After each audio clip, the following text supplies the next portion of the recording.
I was really sitting here and just really had a thought about how deep that organized stalking, organized harassment, and gang stalking goes. And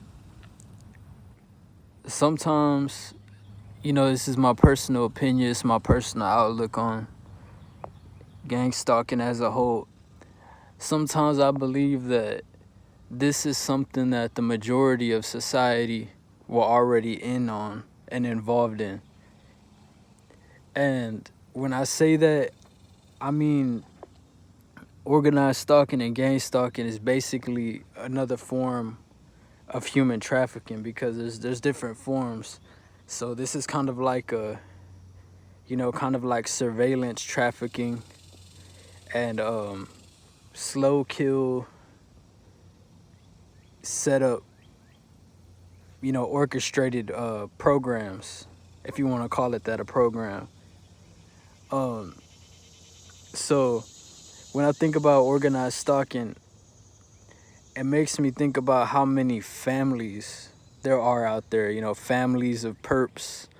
You have families that are all in the military. You have families within law enforcement, families within the religious department, families within fire departments, within EMS, within the banks. A lot of it is families. Not only that, but close friends and associates of families. So especially, like, for example, if you stay in a small town like where I'm at, a lot of these people, you would never guess that they know each other. So it kind of makes it easier for them to orchestrate something like this and enable each other more in coming against the targeted individual or attempting to sabotage and set up somebody's life.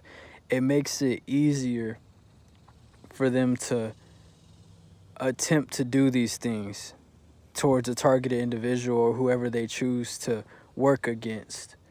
So what I'm trying to say is that, I think as a TI, as a targeted individual, the reason why, like, when you first wake up to this, it becomes like, it's almost like a shock, because I've been going through this for years.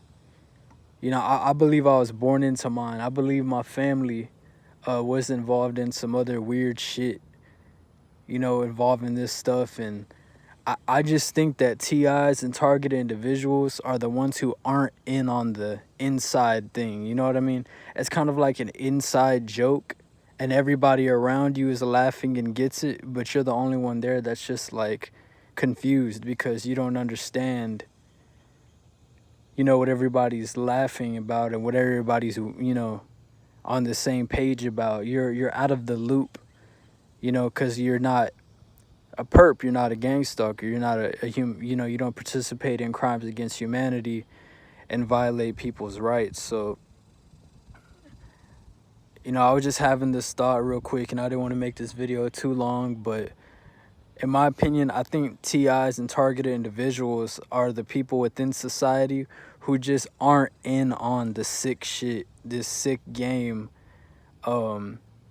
this type of targeting and mobbing and the hate groups and grouping up against innocent individuals' lives in an attempt to sabotage and destroy other people's lives. I just think TIs are just the people who aren't in on it.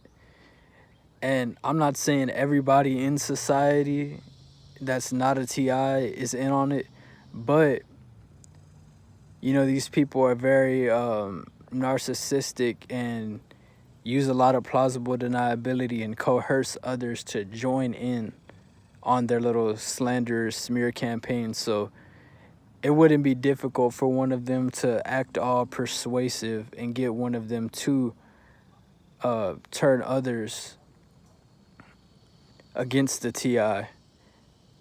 But that's just one thing I was thinking about. Gang stalking and organized stalking is kind of like an insider thing that all these sick individuals in different positions of authority and different departments of society and in different power structures within society, as well as just the average person on the street. A lot of people are in on it and know what's going on, and you never know that they all know each other, but they're just not gonna, obviously they're taught to deny, deny, deny, so they're not gonna come out right and say it. But from what I've learned and from how I've seen people act and my own family members act, it's like one big inside joke among all of the perps.